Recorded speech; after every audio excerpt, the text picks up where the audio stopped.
Um. Oh, fuck. What is happening, man? Everything is slow.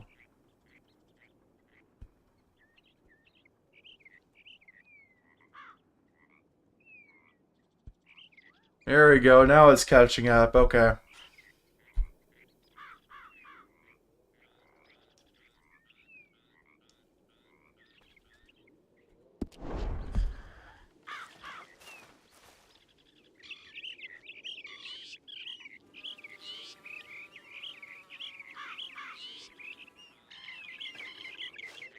Why?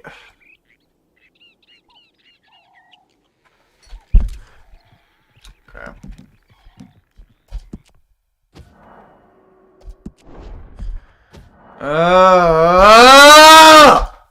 I guess we'll play Shadow Warrior then. Game is lagging up the stream.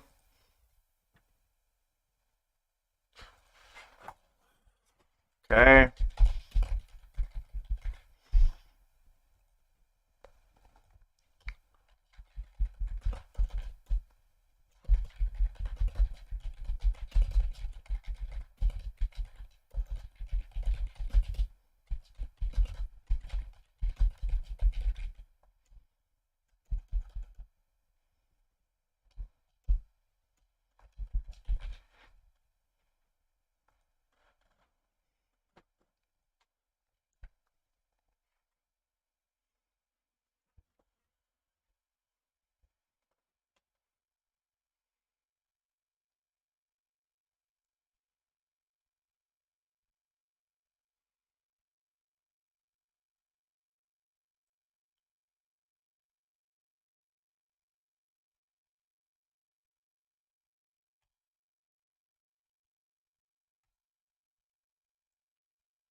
That game was very incompatible with Streamlabs, as we just found out.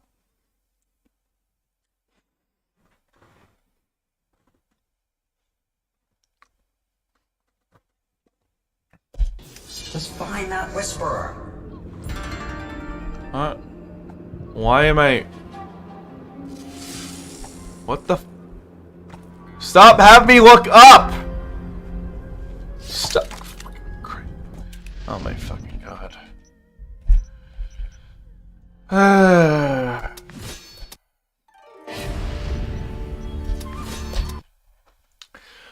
Okay, not Shadow Warrior either. I don't fucking know.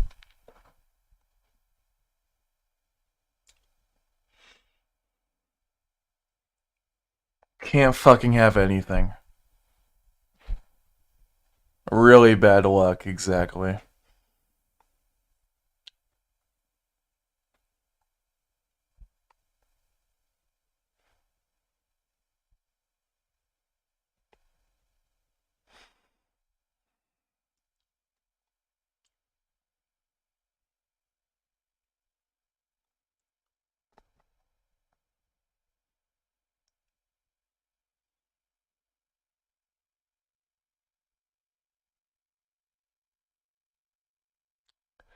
I don't know what I want to do at this point. The games are not working. So.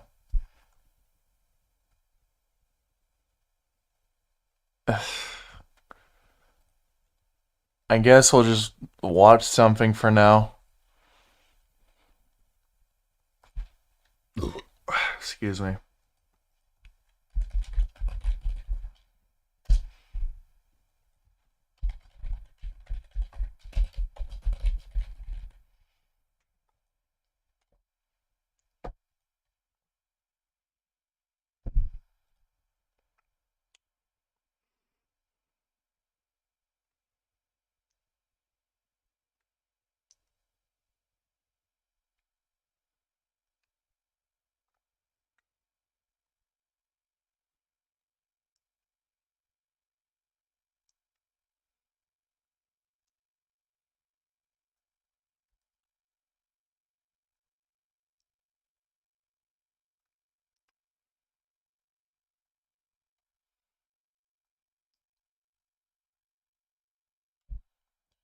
Guess we'll do Coffee House Crime. I haven't done that in a bit.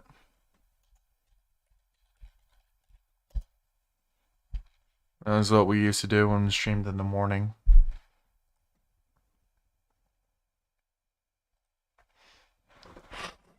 In August of 2016, the harrowing discovery of Carter Davis and Natalie Henderson left the city of Roswell in shock and fear.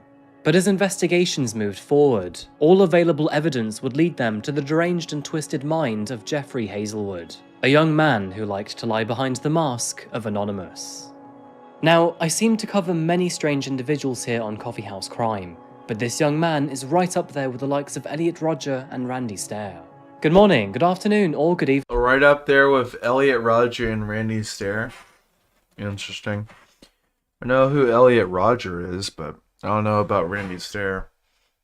Good evening, folks. My name is Adrian, and welcome back to another video by Coffee House Crime. Today's deep dive looks at the case of Jeffrey Hazelwood. Now, just in case you forgot, but I post true crime and strange cases here. Hazelwood is a really cool last name. Just pointing it out there. So good on him, I guess. Weekly, so if that's your sort of thing, please consider subscribing to Coffee House Crime. And now with that said, please grab yourself a coffee, buckle up and get ready for the deep dive. This is the case of Jeffrey Hazelwood.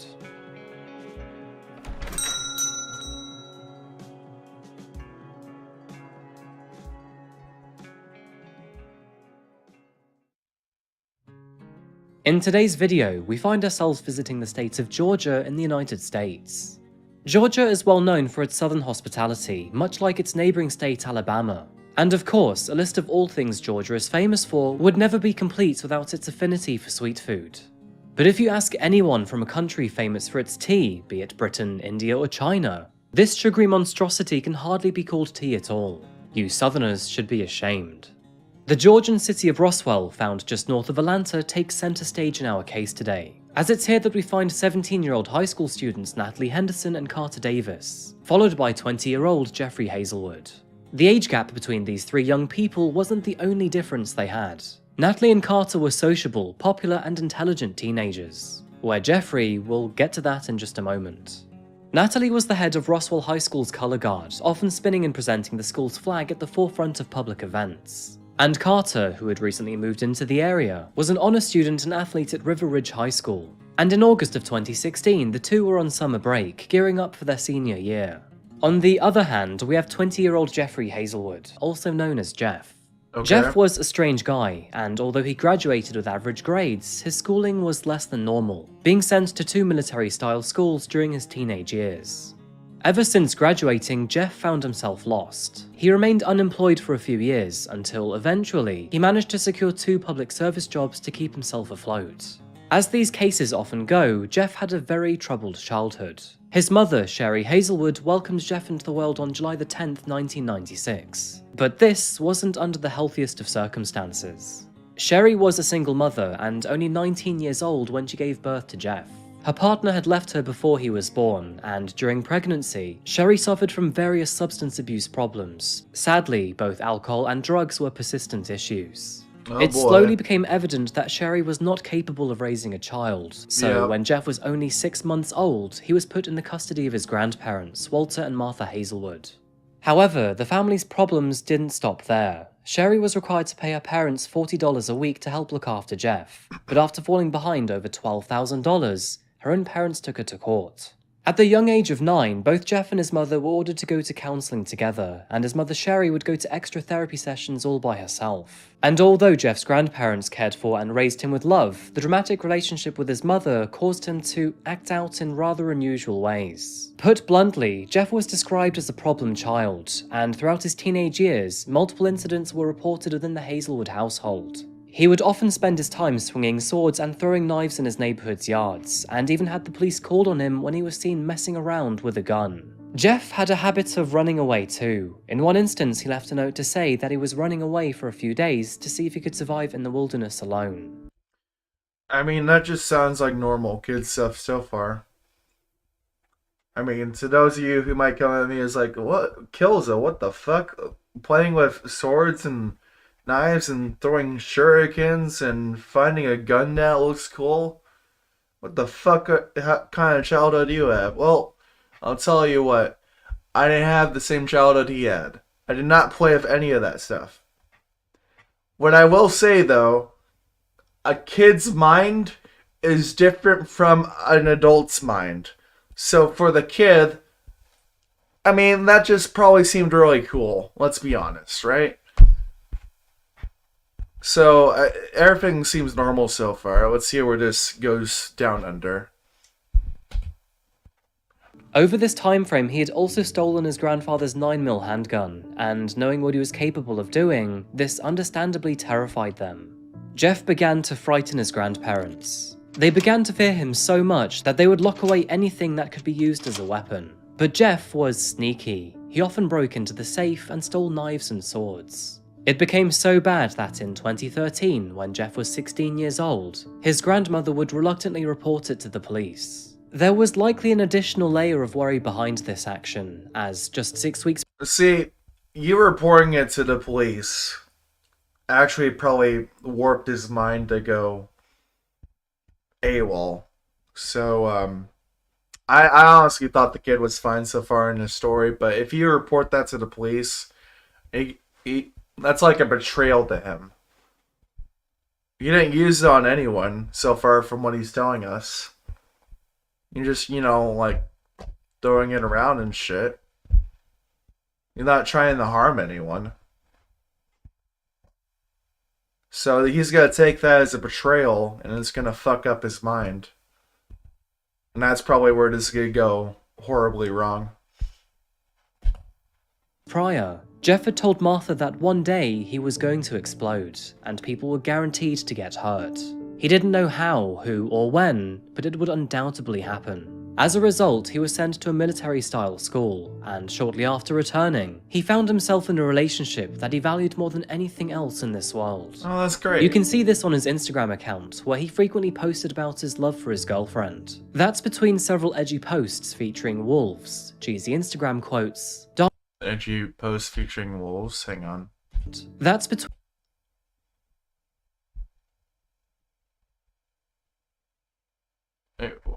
That's edgy? Hang on. The wolf is strong, wild and powerful, majestic in every sense. But it still cries for what it has lost in the house for the moon. Love it will never reach. The fuck is edgy to you, sir?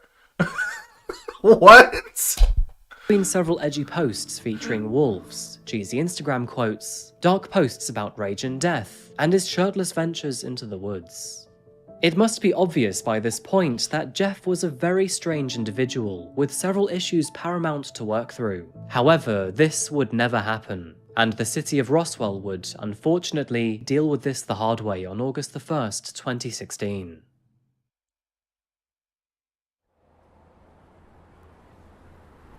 It was a typical Monday morning, like any other.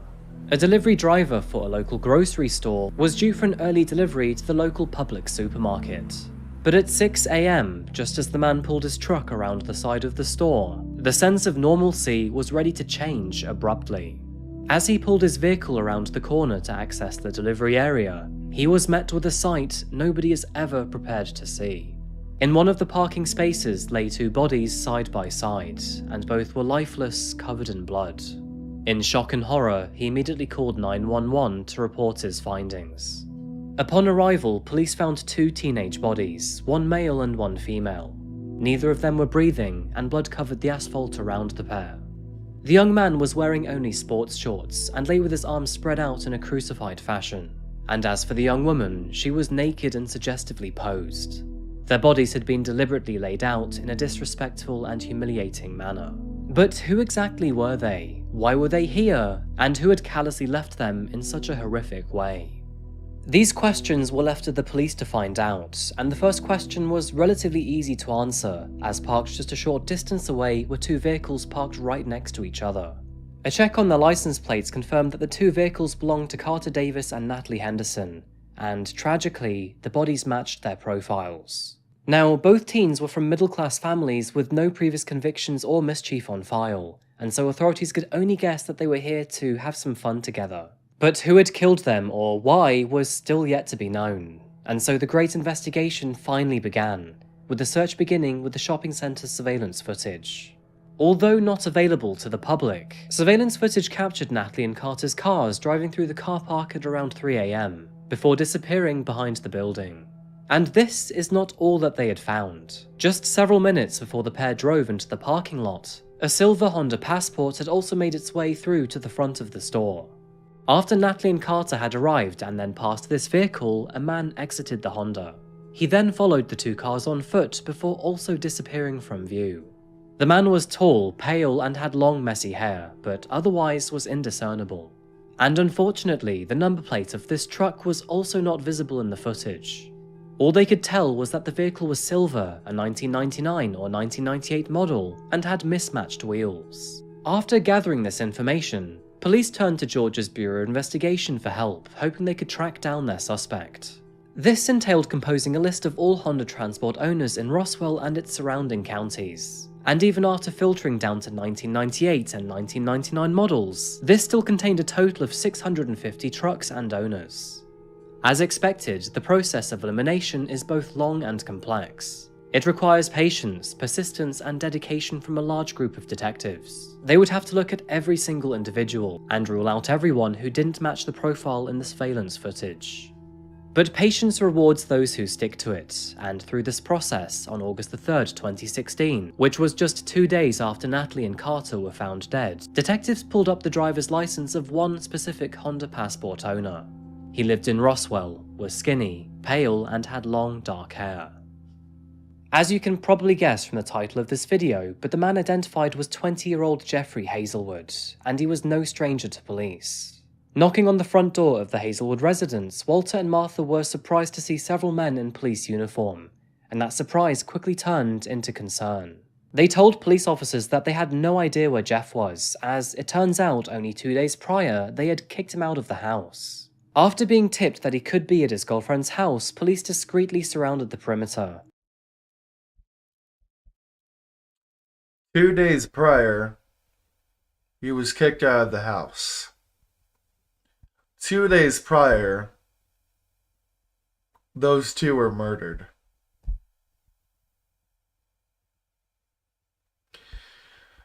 Okay. See what I was saying earlier? You don't fuck up a kid's mind like that. You just don't.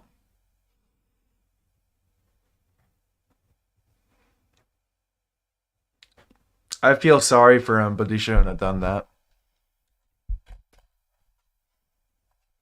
And lo and behold, sitting in the driveway was his vehicle. So police played the game of patience and tucked in, waiting to see if anyone entered the vehicle to claim its ownership. And just a few hours later, Jeff eventually emerged from the property, got in his car, and drove away. In close pursuit, undercover police observed him drive into a local gas station, pace around the car park, and then completely change his clothing. It was around this time that officers swarmed around the young man, and before he had any time to react, Jeffrey was finally arrested on suspicion of murdering Natalie Henderson and Carter Davis. Jeff initially denied killing the two teenagers, and after a few days in custody, he was interrogated by Detective Jennifer Bennett, a female investigator assigned to his case. And in this interview, several strange details came to light. Interesting. You running away the first time, after you shot them, running away. At other times, he seemed to talk about a voice in his head that told him to do it. Because the bad guy would have gotten you. That's the story that we're going with. The invisible bad guy that looks just like you. Give me a break. Give me a break. Now, Jeff initially claimed that he was an innocent bystander, a witness to the murders, but his story changed when he claimed another man forced him to commit the crime. However, as the interview progressed, he stopped mentioning any other person's involvement and began using I instead of he. To add to this washy story, we also have the crazy card, as he tried to claim that a voice in his head was telling him to murder Natalie and Carter. And although not publicly available, but apparently Jeff also switched to a British accent before flipping back to himself. Honestly, his entire interrogation sounds bonkers to say the least, and I wish there was more for us to break down, even if it was just to hear the old Brit. Despite the various lies and techniques against her, Detective Bennett eventually extracted the whole story out of Jeffrey and discovered what exactly happened on the night of August the 1st. Alright, tell us. It all started after Jeff had been kicked out of his grandparents' home. He drove. What did I say? What did I say?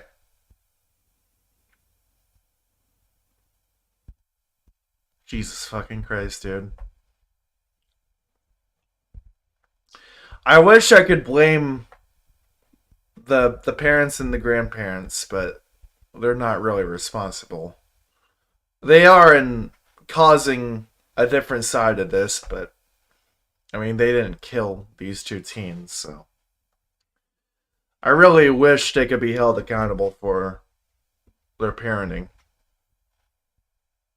But that's not the focus. Oh well.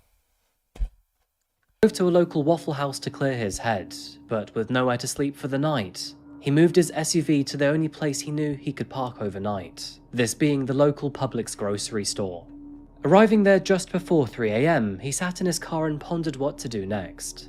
Dark and sad thoughts entered his mind. He was now homeless, vulnerable, and alone. As he sat there, two cars pulled into the parking lot. They drove past Jeff, turned the corner around the building, and then disappeared from view.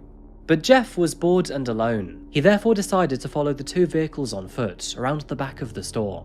With both cars parked next to each other, Jeff watched on as Carter Davis got out of his vehicle and into the back of Natalie's. She then climbed into the back seat to join him. The pair clearly wanted to spend some time alone. Yeah. Despite this intimate moment, they had no idea that Jeffrey was crouched behind a nearby electrical box watching. This wasn't enough for the perverted Jeff. He wanted to see more. In order to get a better look, he used a nearby maintenance ladder to climb up on the roof and watch from above. But this wasn't for very long, as just... Let me guess. You're about to catch him spying on him having sex.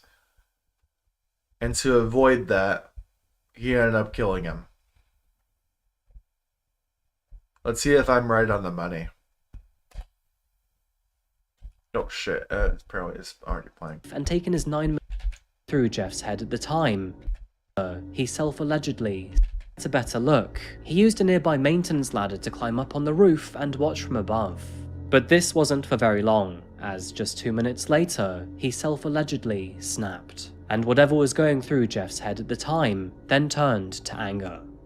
Now, the last thing someone in a mental health crisis needs is a gun, and unfortunately, he just so...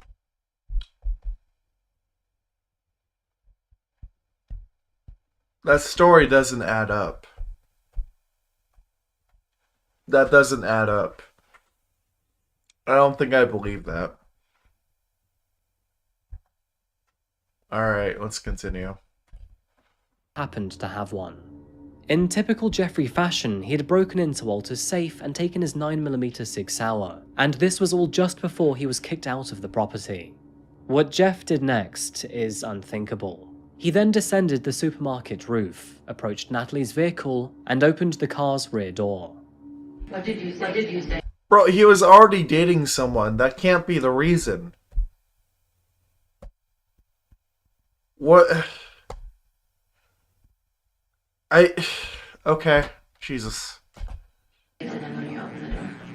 Listen, get out, right now. Did you hit him? Yes. Okay. What did you hit him with? After ordering Carter out of the car and striking him with a pistol, Jeff panicked. Carter was taller and stronger than him, and he knew he was at a disadvantage if a fight occurred. Jeff raised the gun and shot Carter at point-blank range in the head, and next he ordered Natalie to get out of the car. Keeping the details vague out of respect, but he then began to assault Natalie, and So, hang on. I might have missed this. Am I trying to understand the situation? So, did what happened is kind of what I was saying earlier on my guess. They caught him, and so he killed them because he didn't know what to do and he had a gun on him, so. typical Jeffrey fashion, he was kicked out of the property. What Jeff did next is unthinkable. He then descended the supermarket roof, approached Natalie's vehicle, and opened the car's rear door. Wait, why? What did you say to them when you opened the door? Listen, get out, right now, right. Wait, what?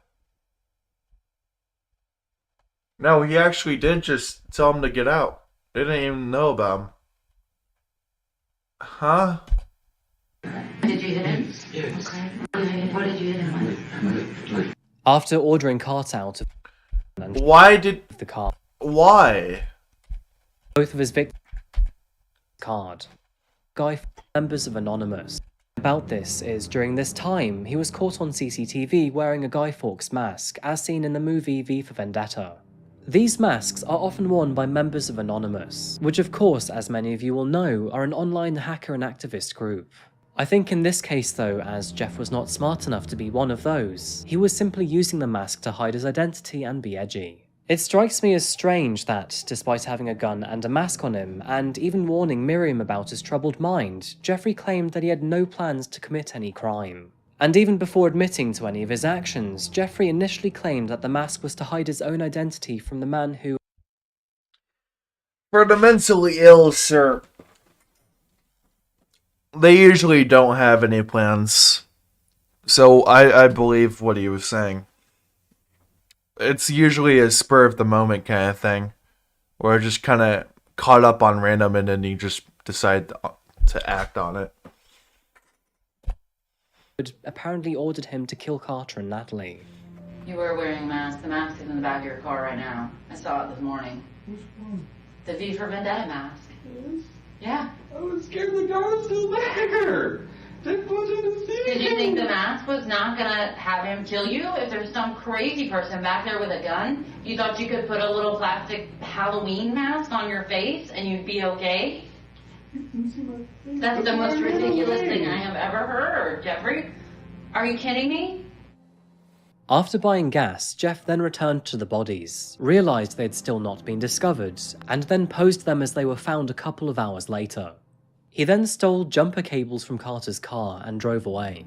After this, Jeff then contacted his girlfriend and asked if he could stay there until he reconciled with his grandparents. She was blissfully unaware of the atrocities her boyfriend had just committed, and unknown to her at the time, but later that day, she was lying next to a murderer. Returning to his car after this is when Jeff was later tracked down and arrested by police.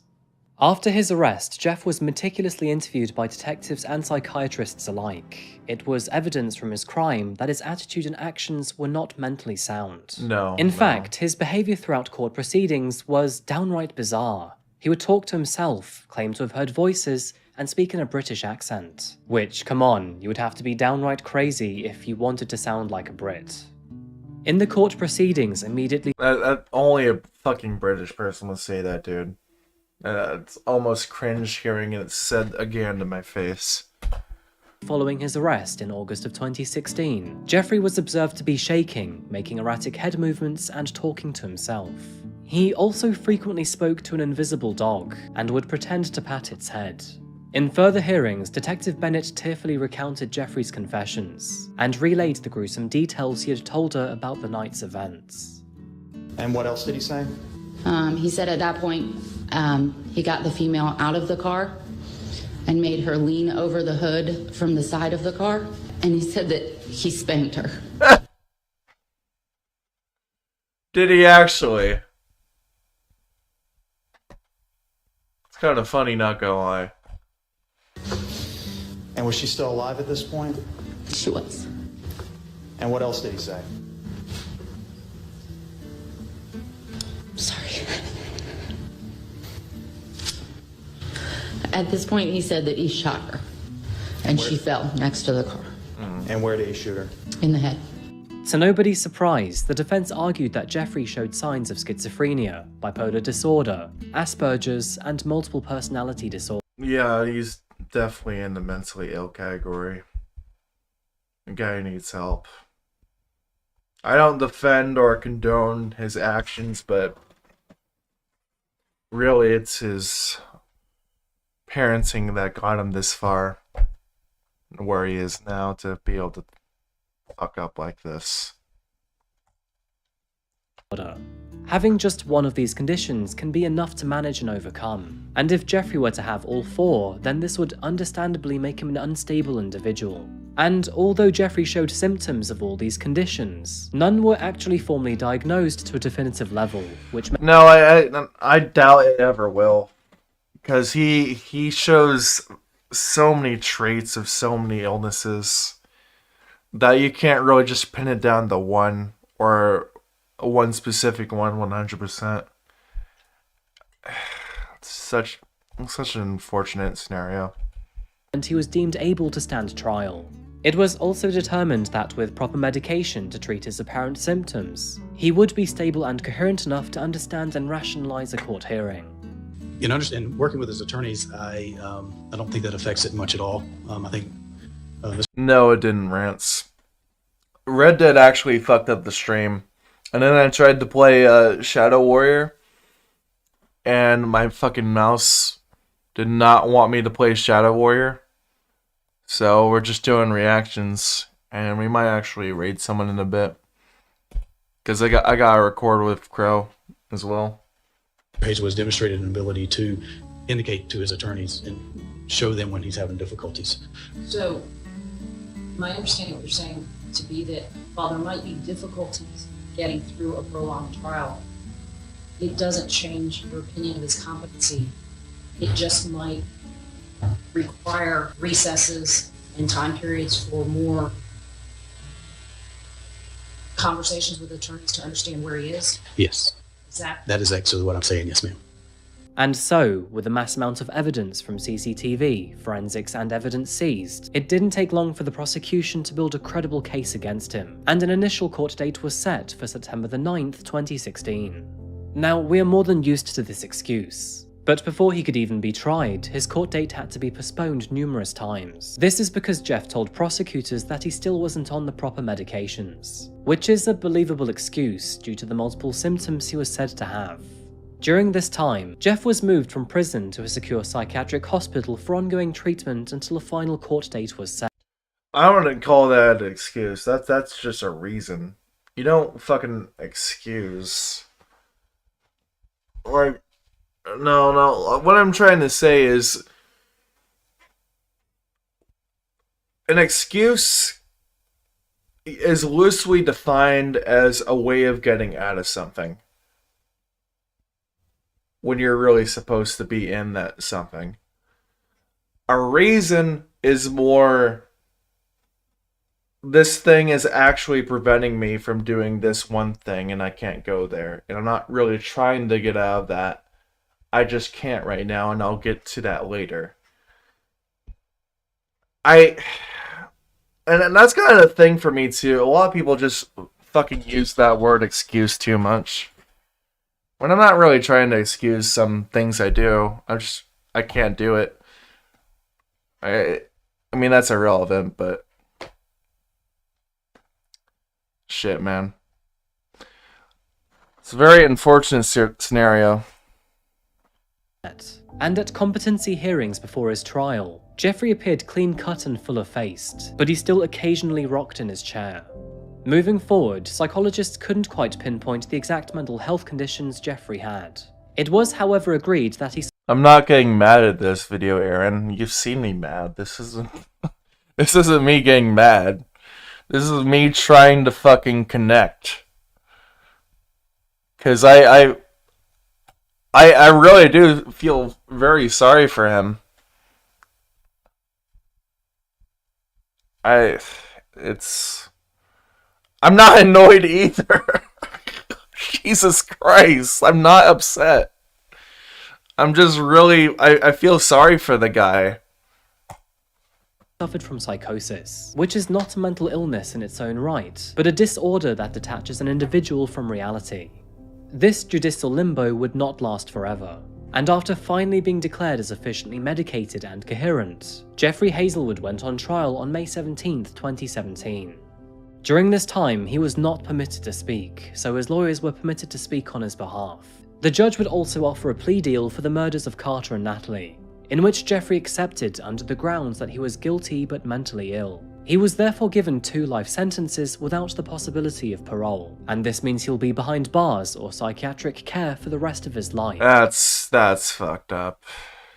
That's fucking fucked up. Okay. Alright, okay. You guys can go, like, watch someone else. We'll start a raid.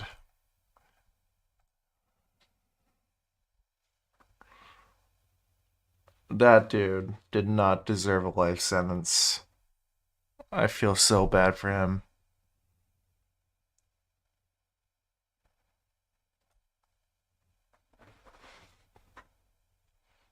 See you guys next time. Hopefully it'll be better.